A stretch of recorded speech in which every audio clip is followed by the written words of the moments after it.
Naramdaman mo na ba, tahimik, na ikaw ay nakalaan para sa isang bagay na mas malaki? Naramdaman mo na ba na ang tunay na kayamanan ay tila tinatakasan ka kahit na mas nagsisikap ka kaysa sa iba? Siguro, mas malapit ka sa tahimik na kasaganaan kaysa sa iniisip mo. Ngunit may isang kondisyon, kailangan mong maging handa. At si Solomon, ang pinakamatalino at pinakamayamang tao na nabuhay, ay nagsiwalat ng mga palatandaan na nagpapahayag ng paghahandang ito. Bagamat marami ang humahabol sa mabilis na pera nang walang layunin, ang tunay na maunlad ay sumusunod sa ibang landas. Isang sinaunang, halos nakalimutang landas na kakaunti ang may lakas ng loob na sundan, ang landas ng Secret Code of Wealth. Maaaring ikaw ay namumuhay na parang lingkod kapag nasa loob mo na ang king mentality. Ngunit ang paglipat na ito ay nangangailangan ng emosyonal na kapanahunan, espiritual na katalinuhan at isang karunungan na hindi matututuhan sa mga paaralan, lamang sa lapit ng panloob na katahimikan. Ngayon, matutuklasan mo ang 7 senyales na handa ka ng yumaman ng tahimik, tulad ng mga sinaunang pantas at hari na nagtayo ng mga imperyo ng walang kinang. Maaaring baguhin ng karunungan na ito mula kay Solomon ang takbo ng iyong buhay pinansyal.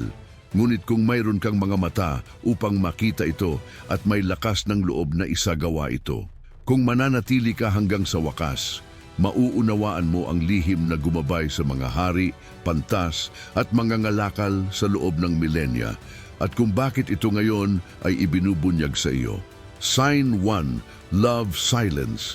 Higit pa sa pag-apruba, habang sumisigaw ang mundo para sa visibility, likes at validation, pinipili ng mga tunay na espiritual na hari ang katahimikan. Sa katahimikan ay natagpuan ni Solomon ang karunungan, hindi sa palakpakan ng mga tao, ngunit sa mga huling gabi ay nagdasal siyang mag-isa at nakikinig lamang sa kanyang konsensya. Ang tunay na kayamanan ay nagsisimula sa pag-abandona sa patuloy na pangangailangan para sa pag-apruba ng lipunan.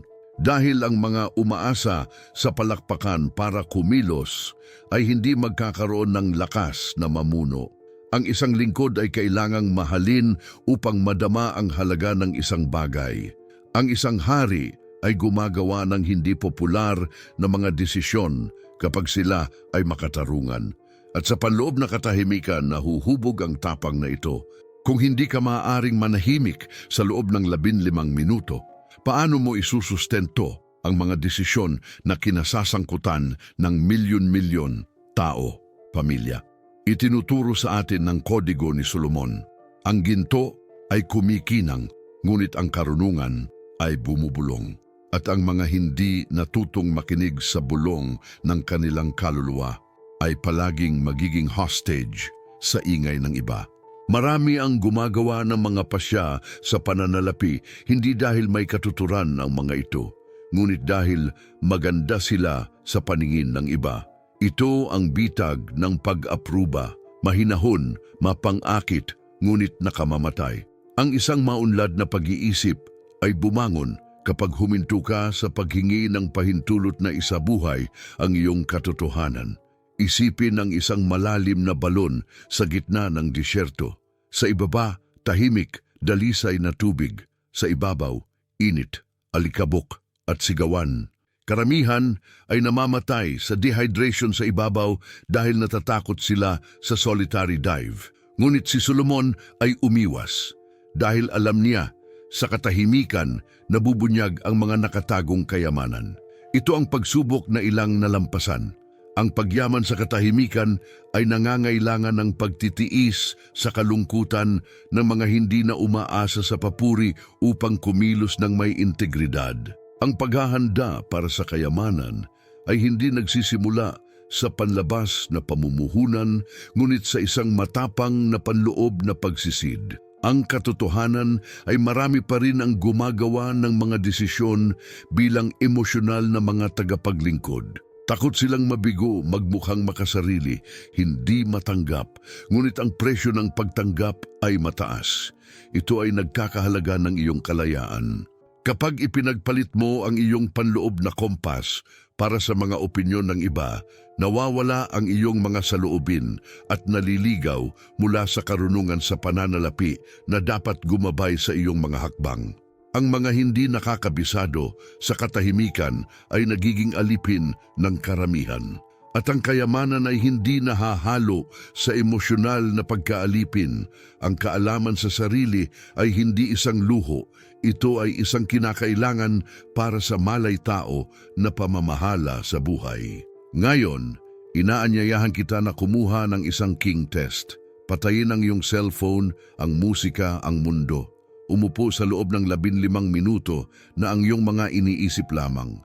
Huwag tumakas, huwag magnilay-nilay. Magmasid ka lang. Kung ito ay nagdudulot sa iyo ng panik, ngayon mo lang natuklasan kung bakit hindi pa kumakatok sa iyong pinto ang tahimik na kasaganaan. Kung magtagumpay ka, nagawa mo na ang unang hakbang tungo sa pagiging mapagkakatiwalaan sa mata ng universo. Dahil ang mga nagtitiis ng katahimikan ng may dignidad ay handa na para sa responsibilidad ng kasaganaan. At ito, dinadala tayo sa susunod na tanda. Bago tayo magpatuloy, kung ang ganitong uri ng karunungan ay sumasalamin sa iyo, samantalahin at mag-subscribe sa channel. Sa ganung paraan, ang susunod na payo ni Solomon ay unang makakarating sa iyo. Ikalawang palatandaan, pagnanais ng karunungan. Higit sa kita ang mga natututong makinig sa katahimikan ay nagsimulang makarinig ng isa pang tinig, yaong ng karunungan. At dito marami ang natitisod, sapagkat habang ang mga hangal ay nagtatanong, magkano ang kikitain nito sa akin? Ang matalino ay nagtatanong, ang desisyon ba na ito ay nagpaparangal sa kung sino ako? Si Solomon, na nahaharap sa alok ng Diyos na humingi ng anuman, ay hindi humingi ng ginto, kapangyarihan o katanyagan. Humingi siya ng karunungan. At iyon nga ang dahilan kung bakit natanggap niya ang lahat ng hindi niya hiniling. Ang karunungan ni Solomon ay hindi relihiyosong panlilinlang. Ito ay isang diskarte sa buhay. Dahil ang tubo na walang pag-unawa ay tulad ng pagtatayo ng palasyo sa buhangin. Ang problema sa ating henerasyon ay nalilito ang yaman sa pagmamadali. Gusto nila ang resulta ng walang proseso, tagumpay na walang birtud. At ito ang ugat ng napakaraming pagbagsak. Naghahanap sila ng mabilis na pera, ngunit umaani ng pangmatagalang kapahamakan. Ang kayamanan na may layunin ay hindi ipinanganak mula sa sakim na mga salpok, ngunit mula sa malay na mga pagpili na ginawa ng may pag-unawa. Nakita ko ang mga tao na kumita at nawala sila sa wala pang 2 taon dahil may pera sila pero kulang sa maturity, nagmamadali sila pero kulang sa prinsipyo. At sinusuportahan lamang ng universo ang itinayo ng may matibay na pundasyon. Sinabi ni Solomon, ang makakuha ng karunungan ay mas mabuti kaysa sa dalisay na ginto. Bakit naman? Dahil ang karunungan ay nagpapakita sa iyo kung kailan sasabihin ng oo, kung kailan sasabihin hindi at pinakamahirap kung kailan maghihintay. Naiintindihan ng isang matalinong tao na ang bawat pagkakataon ay una at pangunahin isang pagsubok ng pagkatao, na ang bawat pagsasama ay salamin ng iyong integridad, na ang bawat negosyo ay salamin ng iyong kakanyahan. Ang espiritual na edukasyon sa pananalapi ay nagtuturo sa atin na magtanong, ano ang sinasabi ng desisyong ito tungkol sa kung sino ako? Kung ang sagot ay hindi komportable, ang karunungan ay nagbabala sa iyo. Habang marami ang naghahanap ng mga shortcut sa kayamanan, ang tunay na maunlad ay nagtatayo ng mga hindi nakikitang pundasyon. Nililinang nila ang ugali ng pag-iisip ng pangmatagalan kahit na ang gantimpala ay tila malayo. Sinasanay nila ang kanilang mga puso na maghangad ng karunungan ng higit pa sa kita dahil naunawaan na nila na ang pera ay bunga lamang, hindi ito dapat maging focus. Ang tunay na makaharing pag-iisip ay hindi nagtatanong kung magkano ang kanilang kikitain, ngunit kung sino sila sa proseso. Ito ang tunay na pamana sa pananalapi na iniwan sa atin ni Solomon. At ngayon na nagsisimula ka ng matanto na ang kayamanan na walang karunungan ay pagkawasak sa pagbabalat kayo, pag-usapan natin ang tungkol sa isa pang tahimik na kaaway na mas mapanganib kaysa sa kasakiman, ang idolatriya ng ginhawa.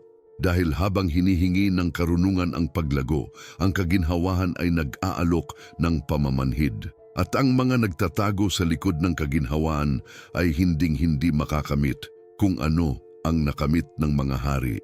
Ngunit iyon ang matutuklasan natin ngayon. Ikatlong palatandaan, huwag idolo ang kaginhawaan. Kapag nagising ang karunungan, haharapin ka nito sa isang hindi komportabling katotohanan. Karamihan sa mga tao ay hindi naghahanap ng kayamanan. Naghahanap sila ng pagtakas. Tumakas mula sa sakit, mula sa kawalan ng kapanatagan, mula sa mga pakiramdam ng kawalang halaga. At sa pagtakas na ito, kumakapit sila sa kaginhawaan na para bang ito ay isang kanlungan kung saan sa katotohanan ito ay isang ginintuan na kulungan. Naranasan ito ni Solomon mismo. Mayroon siyang mga makalangit na hardin, mga gintong palasyo, walang katapusang mga kapistahan. Gayunpaman, ipinahayag niya, walang kabuluhan ng mga walang kabuluhan, lahat ay walang kabuluhan. Dahil napagtanto niya na ang kaginhawaan na walang layunin ay isang banayad na lason, isa na pumapatay sa katahimikan. Ang idolatriya ng kaginhawahan ay isa sa mga pinakamalaking kaaway ng maunlad na pag-iisip. Ang sabi nito, magaling ka na, hindi na kailangang magbago. Ngunit ang kayamanan ay hindi ipinanganak mula sa pagwawalang kilos. Ang kayamanan ay ipinanganak mula sa malikhaing kakulangan sa ginhawa, mula sa tensyon sa pagitan ng kung sino ka ngayon at kung sino ka ay tinawag na maging. At ang mga sumusubok na umiwas sa pag-igting na ito na may karangyaan ay nauungol sa dopamine at manhid sa katotohanan.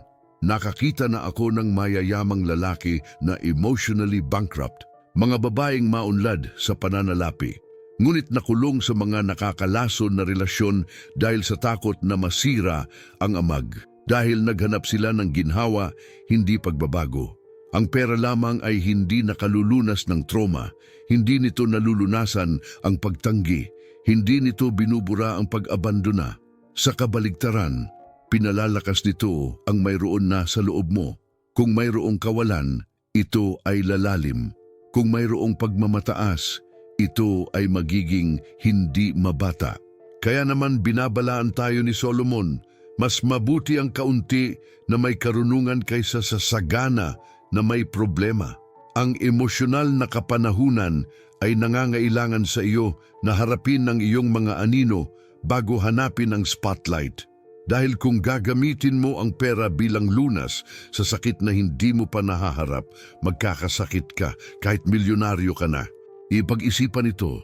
Kung hindi mo mahanap ang kapayapaan sa pagiging simple, paano ka makakahanap ng balanse sa kasaganaan?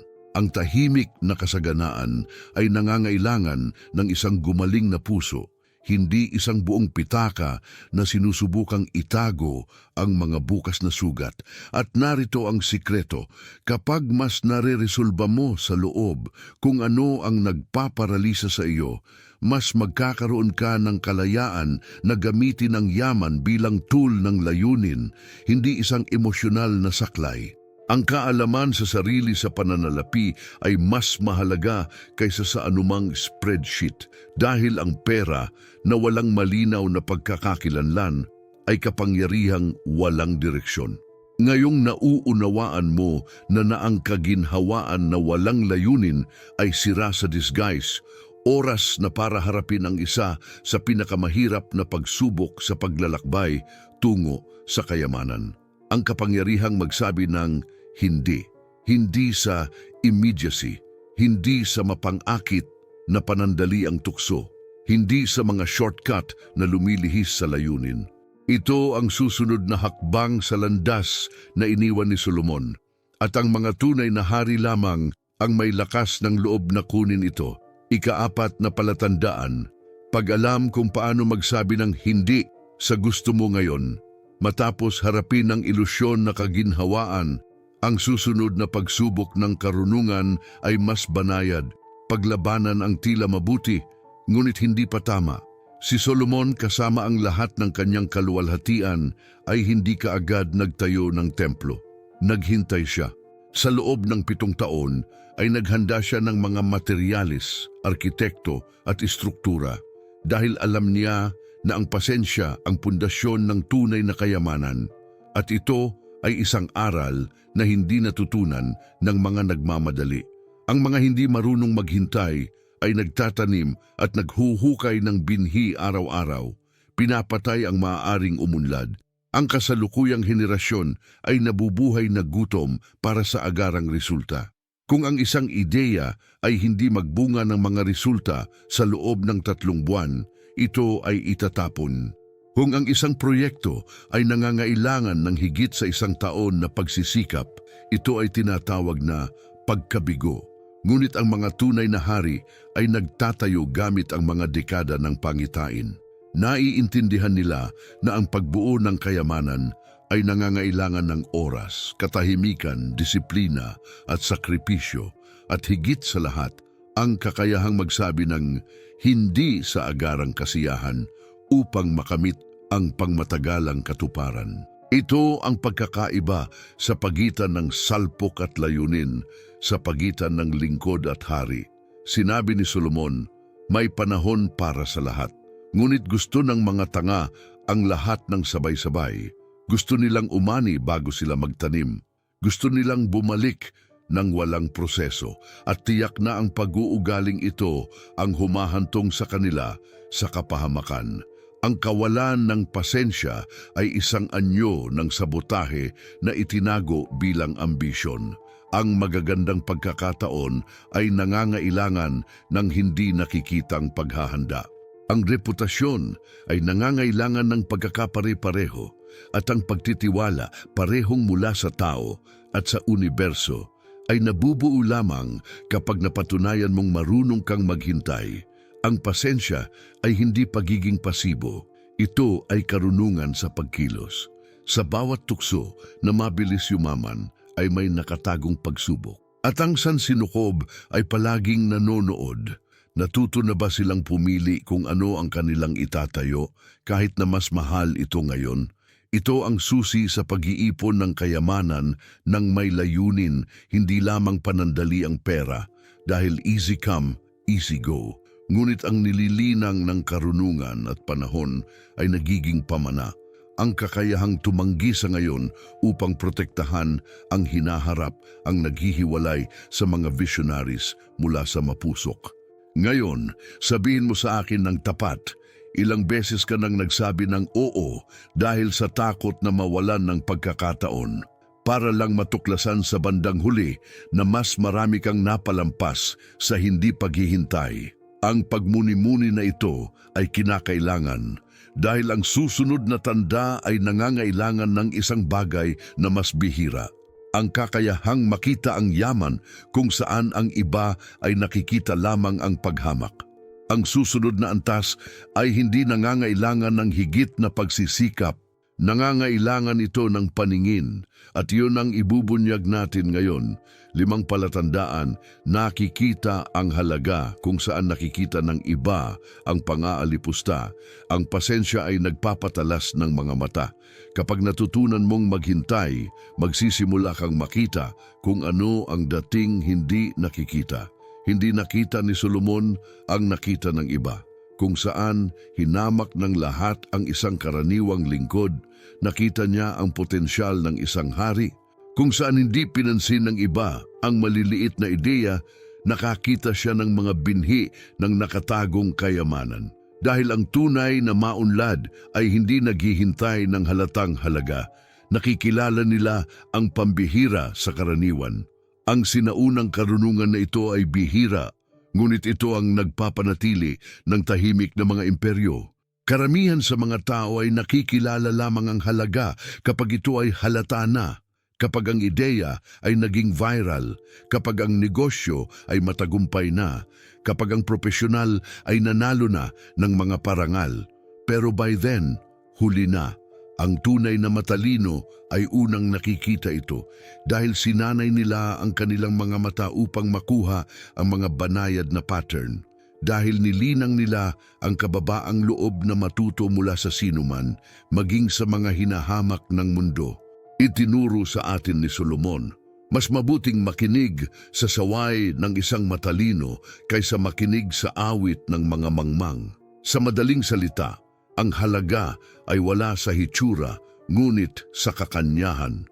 Nakarating na ba kayo tumigil upang isipin ang tungkol sa kung gaano karaming mga pagkakataon ang hindi mo pinansin dahil sa kanilang packaging? Ilang tao ang nadismiss mo dahil hindi sila mahalaga? Ilang ideya ang nadismiss mo dahil tila napakasimple ng mga ito? Ang makaharing kaisipan ay hindi humahatol sa pamamagitan ng hitsura, ito ay nag-iimbestiga. Tanong nito, nagmamasid ito dahil alam nito na ang pinakadakilang kayamanan ay nakabaon sa tinatawag ng mundo na walang espesyal. At ang mga nagpapahalaga lamang sa kung ano ang kumikinang ay nawala na ang tunay na mahalaga. Nakikita ng kaunawaan ang ginto sa luwad. Ang isang hangal ay nakakakita ng putik kahit nasa ginto. Ang pinong pananaw na ito ang nagpapahintulot sa amin na bumuo ng tahimik na kayamanan habang ang iba ay naghahanap pa rin ng mga magic formula. Ito ang pinagkaiba ng matalinong negosyante sa nagmamadaling oportunista. Si Solomon ay namuhunan sa mga ideyang walang nakakaintindi hanggang sa sila ay naging mga revolusyon dahil mas nagtiwala siya sa nakikita ng mga mata ng karunungan kaysa sa palakpakan ng karamihan. Ito ang esensya ng pagbuo ng kayamanan, ang pagkilala sa halaga bago ang mundo at pagprotekta sa halagang iyon ng may pananalig at integridad. Ngunit mayroong isang mas malalim na detalye, ang pagkakita ng halaga kung saan wala ang iba ay isang uri ng pananampalataya. Pananampalataya sa binhi bago ang bunga. Yung pananampalataya sa hindi nakikita bago ang pag-aani. Pananampalataya sa layunin bago ang tubo. At ang pananampalatayang ito ang nagpapabago sa mga ordinaryong tagapamahala sa mga may malay na tagapamahala. At narito ang twist, ituturing mo lamang ng may paggalang ang nakikita mong kayamanan. At para magawa iyon, kailangan mong maunawaan na wala, ganap na wala, sa kung ano ang mayroon ka, tunay na pag-aari mo. At iyon ang pag-uusapan natin ngayon. Ika-6 na palatandaan, pag-unawa na ang lahat ng mayroon ka ay isang pautang sa sandaling natutunan mong makita ang halaga kung saan ang mundo ay nakikita lamang ng paghamak, isang bagong uri ng karunungan ang nagpapakita ng sarili. Ang kamalayan na wala kang tinataglay ay sa iyo magpakailanman. Si Solomon na nakaupo sa kanyang ginintuang trono na napapalibutan ng mga kayamanan ng 12-dosenang mga bansa ay tumingin sa abot tanaw at narinig ang isang tanong na umaalingaw-ngaw hanggang sa araw na ito. Ano ang dinala mo nang ikaw ay isinilang? At ano ang kukunin mo kapag ikaw ay namatay? Ang sagot ay palaging pareho, wala. Ang lahat ng pag-aari mo ay isang banal na utang, pansamantala, panandalian, isang tahimik na pagsubok sa pangangasiwa. Ang pag-unawang ito ay nagbabago sa lahat. Kapag nakita mo ang iyong sarili bilang isang may-ari, nabubuhay ka sa takot sa pagkawala. Ngunit kapag naunawaan mo na ikaw ay isang may kamalayan na tagapangasiwa, kumilos ka ng may karunungan, responsibilidad at kalayaan. Ang mga pagkalugi ay hindi na nagiging mga personal na trahedya at nagiging mga pag-redirect. Ang mga pakinabang ay huminto sa pagpapalaki ng kaakuhan at nagsimulang palakasin ang layunin. Naunawaan ito ni Solomon. Kaya naman, imbes na mag-ipon para sa vanity, nag-invest siya para dumami ang yaman. Dahil ang tunay na kayamanan ay may katuturan lamang kung ito ay nagsisilbi sa isang bagay na higit pa sa sariling bulsa. Mag-isip ng isang hardinero. Iniisip ng hangal na siya ang nagmamay-ari ng hardin at nawawalan ng pag-asa kapag nalalanta ang isang bulaklak. Ngunit alam ng matalinong tao ang kanyang tungkulin ay asikasuhin ito habang may oras. Walang attachment, walang obsessive control. Siya ay nagtatanim, nagdidilig, nag-aani at bumabalik sa lupa. Ito ang luhika ng sansinukob. Ito ang luhika ng Diyos.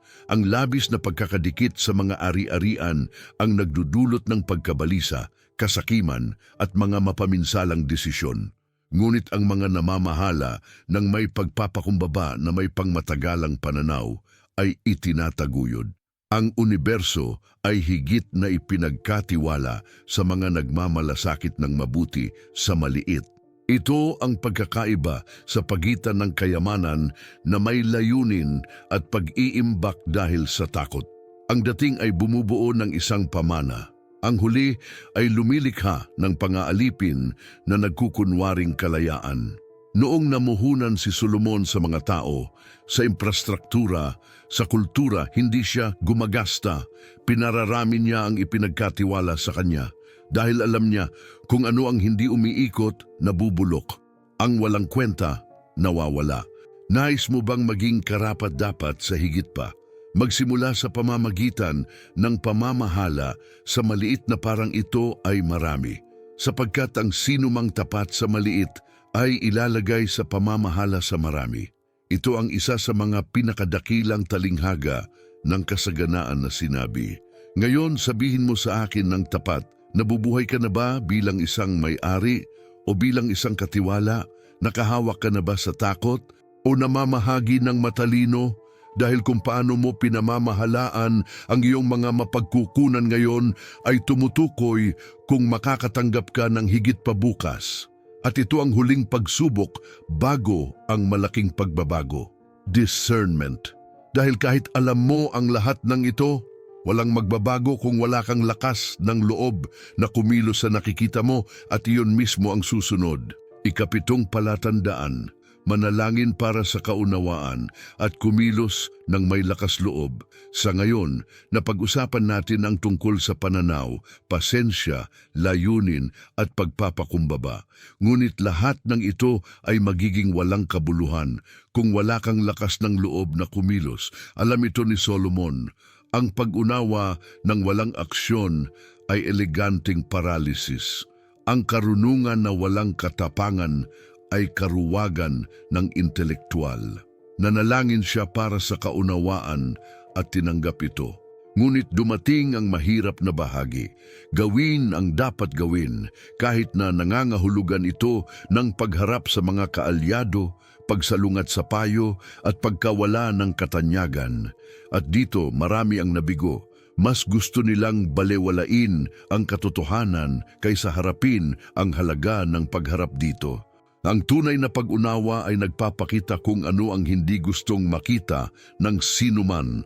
Mga nakakalaso na relasyon, mga negosyong mukhang kumikita ngunit nakakasira, mga desisyon na nakalulugod ngayon ngunit nakakasira sa hinaharap.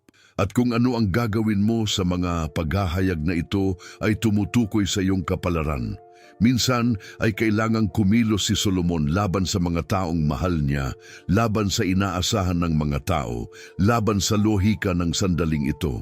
Ngunit alam niya, walang tunay na kasaganaan kung walang integridad. At ang integridad ay mahal, ngunit ang halaga ng hindi pagkakaroon nito ay palaging mas mataas. Huminto ka na ba para isipin kung ilang beses kang inalertuhan ng iyong intuisyon at hindi mo ito pinansin? Ilang beses ka nang nakakita ng malinaw na senyales ngunit pinili mong magpanggap na hindi mo nakita. Ang universo ay sumusubok sa iyo araw-araw, hindi sa malinaw na patunay, ngunit sa mga banayad na problema. Gawin ang madaling paraan o gawin ang tama. Panatilihin ang hitsura o parangalan ang iyong kakanyahan. Humanap ng mabilis na tubo o linangin ang kayamanan ng may layunin. Ang pipiliin mo sa mga sandaling ito ay nagpapakita kung handa ka na bang balikatin ang responsibilidad na hinihingi ng tunay na kasaganaan. Ang pagdarasal para sa pag-unawa ay isa sa mga pinakamapanganib na panalangin na maaari mong ipanalangin dahil hindi ka binibigyan ng Diyos ng mga madaling sagot. Ipinakita niya sa iyo kung ano ang kailangang harapin. At kapag nakita mo na, hindi mo na kayang magpanggap na hindi mo nakita. Ang karunungan ni Solomon ay nangangailangan ng tugon. Lakas ng loob na putulin ang pumipigil sa iyo. Lakas ng loob na magpalit ng direksyon. Lakas ng loob na magsabi ng hindi sa isang bagay na mabuti sa ngalan ng isang bagay na walang hanggan. At ang katapangan na ito ay ang tunay na filter. Dahil ang sansinukob ay nagbibigay lamang ng malalaking kayamanan sa mga may kapanahunan na protektahan sila kahit masakit. Ngayon, huminga ng malalim. Alalahanin ang bawat isa sa 7 palatandaan. Ilan sa kanila ang mayroon ka na, ilan ang kailangan mo pang paunlarin. Tandaan, ang tunay na kayamanan ay hindi nagkataon. Ito ay palaging isang kahihinatnan. At ngayong alam mo na ang mga palatandaan, hindi mo na masasabing hindi mo alam. Ang susunod na hakbang ay sa iyo. At kung sino man ang kumuha nito, hindi lamang yumaman, kundi bumuo ng isang pamana na nagtitiis sa pagsubok ng panahon. Naabot mo na ito, nauna ka na niyan sa marami. Ngunit ngayon ay dumating ang pinakamahalagang tanong ng iyong paglalakbay. Ano ang gagawin mo sa narinig mo lang? Magpapatuloy ka ba sa pag-iipon ng mga walang laman na layunin? O magsisimula ka bang mag-ipon ng sinaunang karunungan? Ipagpapatuloy mo ba ang pag-uulit ng mga pabigla-bigla na desisyon?